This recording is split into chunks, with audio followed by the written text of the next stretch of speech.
팔복 두 번째를 다룰 수 있도록 그렇게 하겠습니다. 마태복음 5장 1절에서 12절에 나와 있는 산상수훈 중에서도 특별히 팔복 부분을 우리가 다루고 있습니다. 7절 긍휼히 여기는 자는 복이 있나니 그들이 긍휼히 여김을 받을 것이며, 긍휼이라고 하는 것은 인간을 향한 하나님의 마음이에요. 예수님께서는 이 땅에 오신 이유가 우리가 선하고 의롭기 때문에 우리를 구원해 주시기 위해서 오신 것이 아니고 그저 우리를 불쌍히 여기시기 때문에 우리를 구원하기 위해서 이 땅에 오셨다는 겁니다. 예수님을 보내주신 그 이유가 애초에 하나님의 긍휼이라는 거죠. 긍휼이라고 하는 것은 자비와 동정이에요. 용서받을 수 없는 자를 용서하는 그 자비, 고통받고 있는 자를 향한 동정, 이것이 바로 긍휼이라는 겁니다. 하나님께서 인간을 사랑하시고 긍휼히 여겼듯이 그 하나님의 마음으로 사람들을 긍휼히 여기는 사람은 다른 사람의 불행을 나의 불행으로 여겨요. 다른 사람의 슬픔을 나의 슬픔으로 여깁니다. 동정심이 굉장히 많은 사람들 있잖아요. 왜? 그런 사람들은 공감 능력이 굉장히 뛰어나거든요. 다른 사람이 아픈데 그냥 훅 지나가고 이런 것이 아니고 그 사람이 아픈 것 때문에 내 마음이 너무너무 아픈 거예요. 다른 사람이 불행해지면 아우 쌤통이다 이런 것이 아니고 그 사람의 불행 때문에 불행의 그 무게를 나도 짊어지는 거예요. 이것이 긍휼히 여기는 마음이거든요. 그 사람의 고통이 내 고통이고 그 사람의 불행이 내 불행이고 그 사람의 슬픔이 내 슬픔이기 때문에 그 사람을 그냥 지나치지 못하고 내 것으로 그 사람을 먹이는 겁니다. 내 것으로 그 사람의 불행과 고통에서 벗어나게 해주려고 애를 쓰는 사람이라는 거예요. 그리고 진리의 길에서 벗어난 사람이 있으면 어떻게 해서든지 그 사람을 진리의 길로 인도해 주려고 하는 노력을 가질 수가 있어야 된단 말이에요. 그리고 그 사람이 불안에 떨고 있고 초조해하고 두려워하는 일이 있다면 안도와 평안을 주기 위해서 나의 모든 노력을 다해서 최선을 다하는 사람, 이런 사람이 긍휼히 여기는 자라고 하는 겁니다. 예수님이 오셔서 우리를 회복시켜준다 할 때 그 회복은 사실은 에덴의 회복임과 동시에 또한 하나님의 잃어버린 형상에 대한 회복이거든요. 하나님의 잃어버린 형상이 우리 안에 회복되면 우리는 하나님의 마음을 품게 되는 거예요. 인간을 향한 하나님의 마음이 긍휼히 여기시는 마음이었기 때문에 우리 역시 긍휼히 여기는 마음을 품게 된다는 겁니다. 그러니까 하나님의 사랑을 받은 자고 하나님의 긍휼히 여기심을 받은 자로서 하나님과 가까이 하는 자고 또 하나님의 마음을 품은 자라면 반드시 긍휼히 여기는 마음인 그 속에 있어야 된다는 거예요. 긍휼히 여기는 마음이 우리 마음속에 없다. 이 얘기는 뭐냐면 하나님의 마음이 우리 안에 들어와 있지 않다. 이것을 증명하는 거라는 겁니다.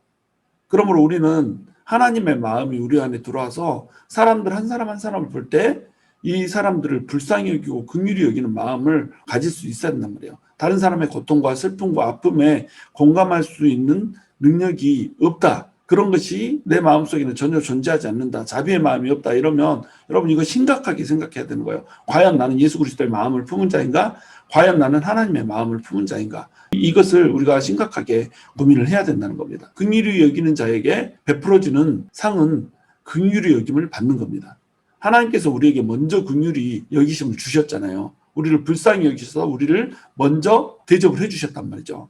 우리를 죄에서 구원하시기 위해서 예수님께서 죽어주셨단 말이죠. 그러니까 우리 역시 긍휼히 여기는 마음을 품어야 된다는 거예요. 우리가 먼저 용서를 받았기 때문에 상대방을 용서하는 마음을 품어야 된다는 겁니다. 사실 자비라고 하는 것은 용서를 포함하는 거거든요. 긍휼을 자비와 동정이라고 얘기할 수 있다고 그러는데 자비라고 하는 것은 용서를 의미하는 겁니다. 용서받을 수 없는 자에게 자비를 베푸는 거예요. 그게 긍휼이거든요.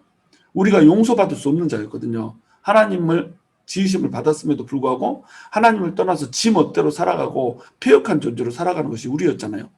죄악 가운데 살아가면서 더럽고 추하기 때문에 하나님께서 외면할 수밖에 없는 그런 자가 우리였잖아요. 그런데 하나님께서 우리를 그저 불쌍히 여기셔서 우리를 위하여서 예수 그리스도 보내주시고 죽게 하셨단 말이죠. 긍휼히 여김을 받았으므로 우리도 마땅히 긍휼히 여겨야 된단 말이에요. 긍휼이 긍휼을 낳았죠. 우리가 긍휼히 여기면 또 우리를 긍휼히 여기신단 말이죠. 우리가 다른 사람을 불쌍히 여기지 않으면 하나님께서도 우리를 불쌍히 여기지 않으십니다. 우리가 한 사람을 공감하고 한 사람의 아픔에 그저 내 아픔이처럼 감싸주고 또 돌봐주고 이러면 하나님께서는 우리를 또 돌보고 감싸고 이렇게 하신단 말이에요. 우리는 불쌍한 사람, 고통받는 사람 전혀 돌보지 않으면서 우리가 고통받고 불쌍한 처지에 있을 때는 하나님이 우리에게 뭔가를 해주기를 바라고 이렇게 하면 이것은 도둑심보라는 거죠. 마태복음 10장 42절에는 이렇게 나와요. 누구든지 제자의 이름으로 이 작은 자 중 하나에게 냉수 한 그릇이라도 주는 자는 내가 진실로 너에게 이르노니 그 사람이 결탄코 상을 잃지 아니하리라 하시니라. 하나님께서는 소자 한 사람을 대접하는 것을 예수님을 대접하는 것으로 여기겠다고 말씀을 하세요. 긍휼이 곧 하나님의 마음인 겁니다. 하나님의 마음을 품었으니까 하나님께서는 얼마나 기뻐하시겠어요. 하나님의 마음으로 소자 한 사람을 대접하는 것, 이것을 하나님께서는 하나님 자신을 대접하는 걸로 여겨버린단 말이에요. 모든 사람 한 사람 한 사람을 하나님께서는 그렇게 사랑한다는 거예요. 예수님을 죽이시면서까지 죄인들을 사랑하셨잖아요. 나보다 너를 더 사랑해. 이것이 하나님의 마음이거든요. 하나님 자신보다 우리 죄인을 더 사랑하는 것이 하나님의 마음이란 말이죠. 그러니까 고통받는 사람 한 사람을 사랑하는 것은 하나님을 사랑하는 거란 말이죠. 그래서 우리가 한 사람을 대할 때에 그 사람은 하나님 대하듯 대하는 겁니다. 모든 사람을 대할 때에 하나님께 하듯이 예수님께 하듯이 이렇게 대하는 거란 말이에요. 이것이 예수 믿는 자의 마땅한 태도라고 하는 것입니다. 8절 마음이 청결한 자는 복이 있나니 그들이 하나님을 볼 것이며 마음이 세 가지로 구성이 되잖아요. 그래서 지, 정, 의 이렇게 마음이 구성되기 때문에 깨끗한 생각을 한 사람입니다. 깨끗한 감정을 품는 자예요. 또 깨끗한 행동을 하겠다라고 결단하는 거예요. 의지의 영역이죠. 그래서 깨끗한 지성, 깨끗한 감정, 깨끗한 의지를 품고 있는 거, 이것이 마음이 청결한 자예요. 더러운 생각을 아예 하지 않습니다. 더러운 감정, 시기하고 질투하고 미워하고 분노하고 이런 감정들 품지 않아요. 또 깨끗한 행동을 하겠다라고 늘 결단하는 거예요. 이것이 마음이 청결한 자거든요. 이 마음이 청결하다는 것을 한마디로 표현한다면 하나님에 대해서 두 마음을 품지 않고 한 마음을 품는 것을 의미를 하는 겁니다. 양다리를 걸치지 않는다는 거죠.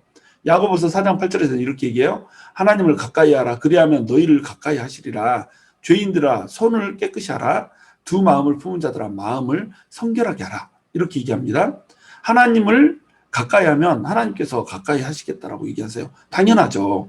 하나님께서는 하나님을 가까이 하는 자를 하나님께서도 가까이 하시는 거예요. 하나님을 외면하고 떠나는 자에게는 하나님께서 자유의지를 주셨기 때문에 그렇게 내버려 둘 수밖에 없는 겁니다. 우리 인간이 하나님을 향해서 돌이켜야 되는 거예요. 왜냐하면 하나님의 얼굴은 항상 우리를 향해서 있거든요. 하나님은 우리를 항상 쳐다보고 있단 말이에요. 인간이 하나님의 품에서 떠나서 하나님께 등을 돌리고 그냥 세상을 향해서 나가는 것입니다. 그런데 우리가 세상으로부터 등을 돌려서 하나님을 딱 향하여서 방향만 트는 순간에 하나님의 얼굴은 거기 있는 거예요. 그러니까 하나님을 가까이 하면 하나님께서 당연히 가까이 하는 거죠. 이것은 조건부가 아니에요. 하나님은 우리에게 늘 가까이 있으려고 우리를 쫄쫄쫄 따라오시는 거예요. 근데 우리가 외면하고 하나님을 쳐다보지 않는 겁니다. 우리가 얼굴을 돌리는 순간에 어떻게 돼요? 하나님의 얼굴이 거기 있다니까요. 그리고 얼굴을 돌린 다음에는 하나님께로 점점 달려가야 되는 겁니다. 세상과 하나님은 방향이 서로 다르단 말이에요. 정반대에 있단 말이에요. 세상을 향해서 우리의 얼굴을 돌리면 하나님의 얼굴은 볼 수가 없는 겁니다. 얼굴을 돌려서 하나님 쪽으로 향하면 하나님은 보이되 세상은 보이지 않는 거예요. 그런데 발 하나는 세상에, 발 하나는 하나님께 이렇게 하면 이 마음은 어떤 마음이에요? 청결한 마음이 아니라는 거죠. 더럽혀진 마음이라는 거죠. 우리가 죄를 짓는 이유가 뭡니까? 세상에서 유익을 취하기 위해서 우리가 죄를 짓잖아요. 탐욕을 바라보기 때문에, 바라지 말아야 될 것을 바라기 때문에, 하나님께서 원하지 않는 행위를 해서라도 우리가 원하는 것을 취하고자 하기 때문에 결국 죄를 짓게 되는 거거든요. 죄를 짓는 이유는 세상을 바라보기 때문에 그렇다는 겁니다. 세상 것, 땅의 것, 우리의 육신의 탐욕을 바라보는 것이 아니라 하나님을 바라봐 버리면 어때요? 죄를 지을 수가 없다는 겁니다. 그러니까 죄를 짓는 이유는 하나님으로부터 멀리 떠나버렸다는 거예요. 하나님으로부터 얼굴을 돌려버렸단 말이에요. 하나님으로부터 두 마음을 품고 하나님을 쳐다보지 않아버렸단 말이에요. 마음이 청결한 자, 이것을 한마디로 요약한다면 결국 두 마음을 품지 않고 하나님만을 바라보는 자라고 정의를 할 수가 있는 겁니다. 자, 마음이 청결한 자에게 주어지는 복은 뭘까요? 하나님을 본다는 거예요. 아까도 설명드렸듯이 세상과 하나님이 정반대에 있어요. 마음이 청결한 자는 깨끗한 생각, 깨끗한 감정, 깨끗한 의지를 가진 자로서 하나님만 쳐다보는 거예요. 세상을 바라보는 눈이 전혀 없는 겁니다. 그러니까 세상을 향해서 쳐다보고 있던 얼굴을 하나님을 향해서 쫙 돌리니까 어떻게 돼요? 당연히 하나님을 보는 거죠. 그래서 마음이 청결한 자는 하나님을 보게 되는 거예요. 구약시대는 하나님의 얼굴을 보면 죽었거든요. 모든 사람이 죄인이기 때문에 죄인이 하나님의 얼굴을 보면 죽을 수밖에 없었던 거예요. 그런데 예수님께서 우리를 위해서 죽어주셨잖아요. 그 피값으로 말미암아서 우리의 죄가 모두 사해져 버렸어요. 그러니까 이제 우리는 하나님을 봐도 되게 돼 있다는 겁니다. 근데 우리가 예수님으로부터 죄 사함을 받았음에도 불구하고 하나님을 보지 못하고 살아가는 이유, 다시 죄로 우리를 오염시키는 거예요. 하나님은 죄를 혐오하시거든요. 우리를 보고 싶어 하지만 우리 얼굴에 죄가 덕지덕지 묻어 있으면 우리 얼굴을 차마 볼 수가 없는 겁니다. 그러니까 예수님께서 우리 얼굴 보자고 죄를 피로 씻겨버렸잖아요. 그리고 나서야 하나님의 얼굴을 우리가 볼 수 있는 존재가 돼버렸단 말이에요. 그러니까 마음을 청결히 하고 하나님을 가까이 하나님 쪽으로 얼굴을 돌려야 하나님을 우리가 볼 수가 있다는 거예요. 죄를 짓고 있다는 것은 뭐예요? 세상을 향해서 우리가 얼굴을 향해 있다는 거예요. 그러니까 우리가 하나님을 외면할 뿐만 아니라 그 죄로 너무너무 얼룩지고 더러워져 있기 때문에 하나님께서 우리의 얼굴을 볼 수가 없는 거죠. 죄를 혐오하시기 때문에.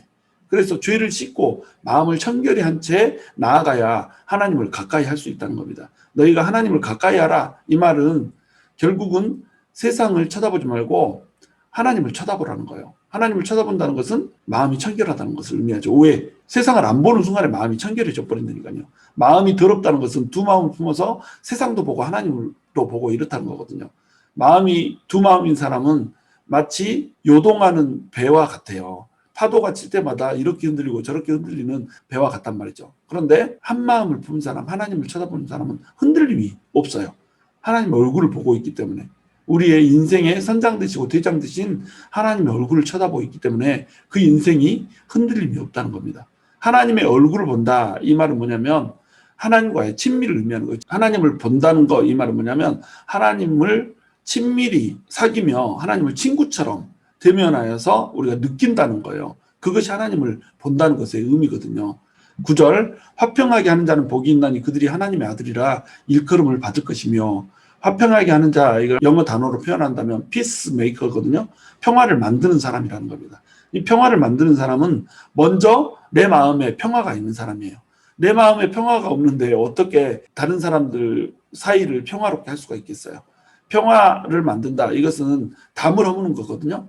평화가 없기 때문에 서로 원수가 돼서 담을 쌓고 있는, 마음에 담을 쌓고 있는 것, 이것을 담을 허물어 주는 것, 이것이 피스메이커의 역할이에요.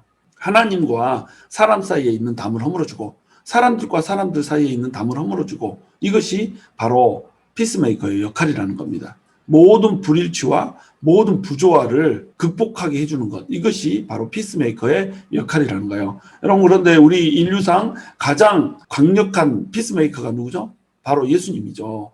우리는 하나님과 원수된 자였잖아요. 하나님과 우리 사이에 담이 있었단 말이죠. 그래서 그 담 때문에 우리는 하나님께 나아갈 수 없고 하나님 앞에 설 수도 없는 이런 존재들이었단 말이에요. 그렇기 때문에 우리가 사람과 사람 사이에서도 항상 분쟁이 있고 갈등이 있고, 사회와 사회 사이가, 자연과 사람 사이가, 사람과 사회 사이가 갈등이 있고 분쟁이 있고 담이 있는 이러한 상태가 펼쳐져 있었던 겁니다. 바로 이것을 깨기 위해서 오신 분이 바로 예수님이라는 거예요. 예수님이 이 땅에 오신 목적, 이것을 한 단어로 표현해라 한다면 이건 피스예요. 평화예요. 평화를 주기 위해서 오셨어요. 원수된 것을 허물기 위해서 오셨어요. 담을 허물기 위해서 오셨어요. 하나님과 사람 사이에 있는 담을 허무는 것, 이것이 예수님이 오신 목적이에요. 그래서 이제는 우리가 원수됐던 것을 떠나서 담을 허물고 하나님과 화평을 이루었다라고 얘기를 하잖아요. 이것이 예수님께서 오신 목적이라는 겁니다. 예수님은 하나님의 아들이죠. 하나님의 아들이 오셔서 하셨던 근본적인 일이 화평이란 말이에요. 그런데 이 일을 사람이 하네? 그럼 이 사람은 어떻게 되는 거예요? 하나님의 아들인 거예요. 하나님의 아들이기 때문에 피스메이커가 될 수가 있다는 겁니다. 그 말은 뭐예요? 피스메이커가 아니면 하나님의 아들이라 일컬음을 받기에 부적절하다는 겁니다.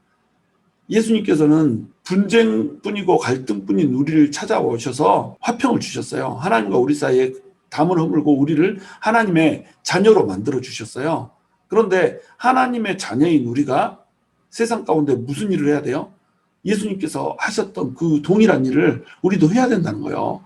평화를 유지하고 평화를 만들어내는 일을 우리가 해야 된다는 겁니다. 모든 부조화를 깨트리고 하나님과 사람 사이의 관계를 회복시키는 일, 사람과 사람 사이에 막힌 담을 허는 일, 이런 일들을 해야 되는 거예요. 이 사람이 어딜 가기만 하면 서로 반목하던 사람이 화해를 하게 되고 웃게 되고 이런 일들이 벌어져야 된단 말이에요.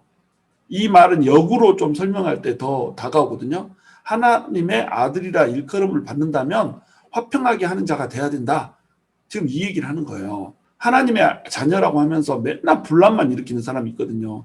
여기 가서 이 사람하고 이간질하고 저기 가서 이 사람하고 이간질하고 맨날 악한 소리만 해대고 뭐 이런 사람들 얼마나 많아요. 자기에게 최선을 다해서 잘해주는 사람, 자기에게 최선을 다해서 베풀어주는 사람, 이런 사람들마저도 다른 사람한테 가가지고는 이렇군 저렇군 얘기하고 평화를 허물어버리잖아요. 담을 막 쌓아버리잖아요. 이것이 크리스찬들 중에서도 너무도 많다는 거예요. 이런 사람은 하나님의 아들이라 일컬음을 받을 수가 없다는 거죠. 우리가 세상 가운데 나가서 사는데 사람들이 우리를 보고 와, 저 사람이 역시 예수 믿는 사람이라 뭔가 달라, 이런 소리를 우리가 들어야 될 거 아니에요. 근데 믿는 놈이 더해, 이렇게 얘기를 들어버리면 안 된다는 거죠. 믿는다는 게 왜 저래? 믿는 놈이 더하네 더해, 이런 소리 얼마나 많이 들어요. 이거 왜 그래요? 우리가 피스메이커로 이 땅을 살아가지 못하고 있다는 겁니다. 하나님의 아들이 평화를 일으켜주는 일을 하셨는데 우리는 평화를 깨트린 자로 살고 있는 거예요. 이 사람이 들어서기만 하면 분쟁이 있고, 잘 지내고 있다가도 이 사람이 들어가면 그냥 분위기 싸해지고 갑분싸인 이런 사람 있잖아요. 아무것도 아닌 일에 성질 팩 돌아지고 인상 팍 끓고, 아무것도 아닌 일에 이 미간 사이에 내천자 그려놓고, 이런 사람들이 얼마나 많아요. 그래놓고 자기는 하나님의 자녀래. 그러니까 하나님의 이름이 땅에 떨어져서 짓밟히는 거 아니에요. 하나님의 자녀면 하나님의 자녀답게 살아야죠. 피스메이커로 살아야 되죠. 예수님을 믿지 않고 하나님과 원수된 사람인데 내가 가면 저 사람처럼 되고 싶다, 나도 하나님의 자녀가 되고 싶다, 이런 마음을 품게 이렇게 해야 될 거 아니에요. 자기들끼리 막 다투고 싸우고 막 이러는데 그 사람만 딱 오면 그냥 분쟁이 싹 사라지고 갑자기 막 화기애애지고 이런 사람이 돼야 될 거 아니에요. 근데 그 자기만 나타나면 요단강이 갈라지듯이 오던 사람들은 멈추고 있던 사람들은 떠나, 홍해가 바다가 쫙 갈라지듯이 사람들이 두 쪽으로 쫙 갈라져가지고 나 혼자 유유하게 걸어다녀 독불장군 독고다이 이렇게 살아가면 이 사람이 어떻게 하나님의 자녀냔 말이죠. 하나님의 자녀라고 하는 그 딱지를 차라리 떼고 그렇게 하든지. 그런데 하나님의 자녀라고 하는 이름 갖고 분탕질을 온통 치고 돌아다닌단 말이에요. 그러니까 하나님의 아들도 모욕을 당하고 하나님도 모욕을 당하고 이렇게 되는 거죠. 우리는 피스메이커가 되어야 되는 거예요. 10절, 의를 위하여 박해를 받는 자는 복이 있나니 천국이 그들의 것임이니라. 여러분, 예수를 믿는다는 것은 결코 쉽지 않아요. 예수님께서는 자신이 박해를 받으셨기 때문에 제자들도 똑같이 박해를 받을 것이라고 하는 것을 말씀을 하셨어요. 이를 위하여서 일을 하고자 하는 사람, 이런 사람은 반드시 박해를 받을 수밖에 없게 돼 있는 겁니다. 이것은 세상에서뿐만 아니라 교회 내에서도 그래요. 교회에서 하나님의 의를 세우기 위해서 의로운 일을 하려고 하면 이것을 너무너무 싫어하는 사람들이 있는 거예요. 교회에 은밀히 들어온 가라지들이 가만 놔두지를 않죠. 그래서 신앙이라고 하는 것을 예수님께서는 십자가를 지고 자기를 부인하고 나를 따르는 것, 이렇게 규정을 하시거든요. 제자가 된다라고 하는 것은 자기를 부인하고 자기 십자가를 지고 나를 따른다는 것, 이렇게 규정을 하신단 말이죠. 우리가 예수님의 제자로 살아간다, 하나님의 사람으로 살아간다, 이것은 십자가 지고 따라가는 겁니다. 그럼 예수님은 그 십자가 지고 뭐 하셨어요? 십자가 지고 뭐 돌리면서 놓으셨습니까? 아니죠. 십자가를 지고 그 십자가 위에서 고통받으시면서 모든 의의를 이루었잖아요. 죄인인 인간에게 의의를 전가시켰잖아요. 자, 하나님의 의의가 이 세상에 퍼지게 한다는 것, 이것은 십자가 지는 거거든요. 십자가 지는 것이기 때문에 고통스러운 거거든요. 고난의 잔을 마시는 거거든요. 그런데 이 고난의 잔을 마시는 자가 영광의 잔을 마시는 거라는 겁니다. 여러분, 11절 12절 봐보세요. 팔복은 3절에서 10절까지로 끝나거든요. 그런데 특별히 11절 12절에서는 의를 위하여서 박해받는 자라고 하는 말에다가 말을 더 덧붙이고 있단 말이에요. 왜? 그만큼 예수를 믿는다라고 하는 것이 힘든 일이라는 겁니다. 예수 믿으면서 우리가 편하게 교회 왔다 갔다 하면서 예수 믿으니까 모든 일이 형통하게 되고 또 복받고, 나를 해롭게 하면 막 그 사람이 해를 당하고, 여러분, 이런 일 일어나지 않아요. 예수님을 똑바로 믿고 예수님을 정말로 사랑하면 박해는 필수 항목으로 우리한테 따라온다는 겁니다. 그러니까 다른 것에서는 한 절로 쭉 얘기를 해놨는데 의를 위하여 박해를 받는 것에는 두 절이나 추가를 시켜놨잖아요. 나로 말미암아 너희를 욕하고 박해하고 거짓으로 너희를 거슬러 모든 악한 말을 할 때에는 너희에게 복이 있느니 이렇게 말씀을 하고 있다는 거예요. 그러니까 어쩌라는 거예요? 기뻐하고 즐거워하라. 하늘에서 너희의 상이 큼이라. 너희 전에 있던 선지자들도 이같이 박해하였느니라. 하나님의 사람이 하나님의 일을 하고자 하면 욕을 먹어요. 박해받아요. 그리고 거짓으로 모함을 받아요. 악한 말을 당해요. 그러면 복이 있다는 겁니다. 저도 하나님 위해서 정말 불철주야 쉬지 않고 날뛰다 보면 욕먹을 때가 너무도 많아요. 정말 제대로 하나님의 나라 세워보자고 그릇된 것을 고치고 하나님께서 원하시는 일들을 정통으로 한번 해보고자 이렇게 하면 얼마나 욕하는 사람이 많은지 몰라요. 얼마나 박해하는 사람이 많은지 몰라요. 그리고 거짓 소문을 왜 그렇게 퍼뜨려야 되는지, 하지도 않은 것을 했다고 그러고 착하게 했던 것을 오히려 악하게 한 것으로 뒤집어서 얘기를 하기도 하고 얼마나 거짓된 말들을 많이 퍼뜨리고 사람들이 다니는지 몰라요. 그러나 그것이 내 죄 때문에 그런 것이 아니고 하나님을 위해서 그런 일을 하다가 이런 일을 당했다 이러면 기뻐하고 즐거워라는 거죠. 왜? 하늘에서 상이 크기 때문에. 여러분, 우리는 우리 죄 때문에 사람들에게 요거도 먹고 손가락질 당하고 지탄당하고 이러한 것들은 최대한 줄여야 돼요. 그러나 욕먹고 박해받고 거짓 모함을 당한다고 할지라도 이것이 하나님의 의로운 길이라고 한다면 반드시 해야 되는 거예요. 이거 뚫고 나가는 겁니다. 그리고 이때에 모욕이 들어오고 박해가 들어오고 모함이 들어오면 또 헛소문이 돌면 기뻐하고 즐거워해야 되는 거예요. 왜? 하늘에서 상이 크거든요.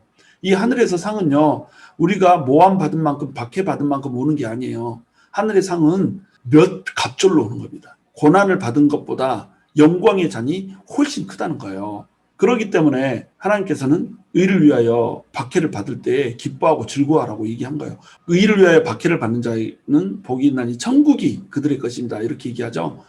자, 전쟁에서 피를 흘리고 말을 달렸어요. 적군이 너무나도 거세요. 그래서 우리가 밀려요. 거기에서 전쟁을 하면서 다치고 상해서 목숨의 위기까지 놓이고 막 이럼에도 불구하고 왕과 함께 말을 달렸던 사람, 이 사람이 있으면 전쟁에서 승리했을 때 어떻게 하겠어요? 이 사람과 함께 나라를 다스리는 것을 나눠서 하지 않겠어요?